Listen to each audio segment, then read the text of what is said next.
We are very quickly running out of Ed and Lorraine Warren cases because it turns out they didn't encounter quite that many demons, or ones that they openly spoke about. Maybe they didn't even encounter many at all. Maybe they're frauds.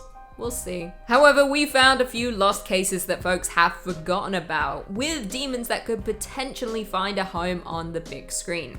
These are the top 5 demons we want in the Conjuring Universe. Let's jump in. Coming in at number 5, we have the White Lady of Easton. Yet another case we have discussed on this channel a fair amount, and quite recently, the White Lady of Easton is something of an urban legend at this point, and whether she is real is up to you to decide. Union Cemetery is located in Easton, Connecticut, and is the location of this supposed demon encounter. The site is old, dating back to the 1700s, with the White Lady supposedly haunting its grounds. Now, there is very little known or documented about the place or even the White Lady, but Ed Warren did go to the cemetery to seek the truth, and he seemingly came back with answers. Ed Warren and several Easton police officers supposedly caught the White Lady of Easton on film. However, I have yet to see this footage. Whether it was released is anyone's guess. Ed described the encounter as ghostly, with ghost lights coming together to form a woman who lacked facial features, had dark hair, and wore a white dress. Ed stated that he walked towards the woman, but as he did, she disappeared. Having a cemetery as the main focal point of a horror movie would be absolutely terrifying, and the White Lady of Easton is a name that would be cursing everyone's lips. I would definitely watch this horror installment, that's for sure, but I would watch most things. Before we jump into number 4, be sure to give this video a big thumbs up. It really helps us out a lot in the YouTube algorithm. Coming in at number 4, we have the Lindley Street Haunting. All the way back in 1974, Lindley Street in Bridgeport was supposedly the epicenter for one of the most infamous hauntings in all of Connecticut. A small bungalow owned by Gerard and Laura Gooden was reported to be under possession by forces not from this realm, with furniture moving, windows breaking, and objects levitating, all without any explanation. Oh, and how could I forget? The cat was talking, which of course confused all who encountered it, with neighbors refusing to step foot onto the property.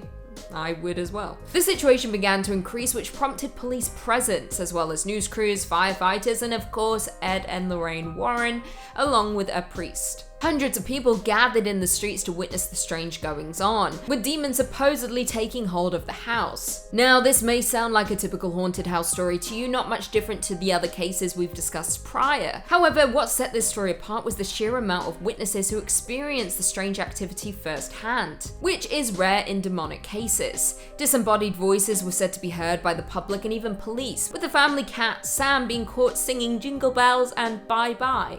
Not familiar with that song, but whatever. Most of the strange events seem to surround the daughter of the family, Marcia, with many of the events happening when she was not in the home, but specifically when she was not in the room, which says a lot. Turns out Marcia might have been responsible for the entire demonic possession and was tricking everyone. However, the Warrens also had their doubts. Could there have been something more at play here? I'd watch a movie to find out, that's for sure. Coming in at number 3, we have the Donovan family. The Donovans' case took place in the 1970s when the family called upon the Warrens after encountering something frightening inside of their home.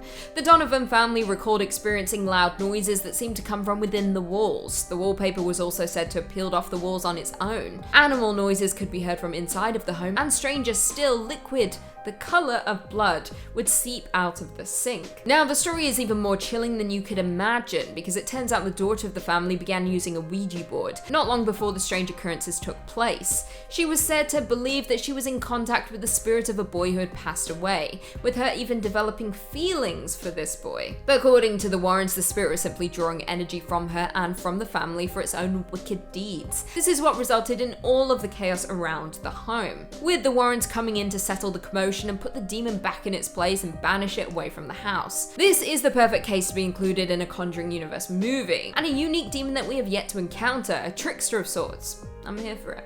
I guess all demons are tricksters, but this is a true trickster. Coming in at number 2, we have Bill Ramsey, the Southend Werewolf. Now, this is a case involving Ed and Lorraine Warren that I think most people would love to see turned into a movie, with this monstrous demon appearing on the big screen and terrifying all of us in the process. Now, we've discussed the case of the Southend Werewolf a number of times on this channel, and relatively recently, but it is still one that baffles readers and fans of the Warrens. Nothing quite makes sense. Bill Ramsey discovered something was askew when he was a young boy. One day, while outside, he became overcome with anger. A chill swept through his body and a stench made him near vomit. He then proceeded to uproot a fence post, with the fence still attached, before swinging it around like a club. His parents couldn't even lift that post. This was just the first instance in his life of something Bill just couldn't quite explain. For a while, things were normal. He wed, had children, life seemed very ordinary. But things would soon take a dramatic and dangerous turn. While out one night at a pub with a few friends, Bill began to feel that same icy chill he felt as a child.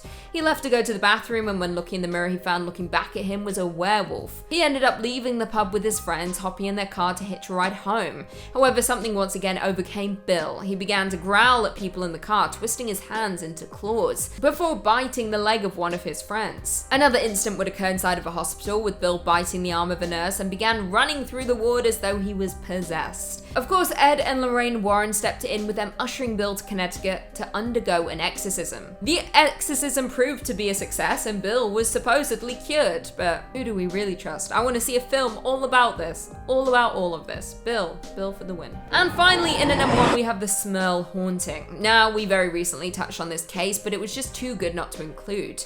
The Smurl Haunting refers to claims made by Jack and Janet Smurl, claims that involved a demon inhabiting their home in West Pittston, Pennsylvania between the years of 1974 and 1989. This was, of course, a story that became quite infamous around the United States due to the involvement of Ed and Lorraine Warren. Classic. We know Lorraine loves a case like this, because I know Lorraine. Well, I know Vera Farmiga, and they are the same. Now, the family reported that a demon was in the home and disturbing the environment by causing loud noises and bad odors inside of the house. According to one statement, the family dog was supposedly thrown against a wall by the demon. A mattress was shaken and one of the family members was pushed down the stairs. It was in 1986 when Ed and Lorraine arrived at the home to investigate the alleged demonic possession, with Ed Warren claiming the demon was very powerful, and after months of investigating, the Warrens stated that they had numerous audio tapes of noises created by the demon. That being said, this demon sounds like an absolute nightmare, making it the perfect candidate for the next story to unfold in the Conjuring Universe. I mean, it would be very similar to the first Conjuring movie, and maybe even the second, but at the end of the day, all of these demonic possession movies are the same. And I personally just want the Conjuring Universe to keep expanding, simply because I love Vera Farmiga. She's great. Despite that, all these events previously mentioned would be absolutely terrifying to see up on the big screen. Well, there we have it. Do you guys agree with our list? What demon cases involving Ed and Lorraine Warren would you like to see up on the big screen? Leave us all your thoughts and feelings in the comments down below, and perhaps we can do a part 2. Before I go though, I just want to respond to a few comments from one of our last videos. Top 5 scary demon cases investigated by Ed and Lorraine Warren part 2. Lynn Durbin said, either that girl taught her cat to sing and talk, or she was behind everything. Well, I just mentioned it again. I think she was behind everything, but I can't quite figure out how the cat was singing and people saw it singing. Like, was its mouth moving? Was its mouth moving? Like, surely, like, there's something not right there.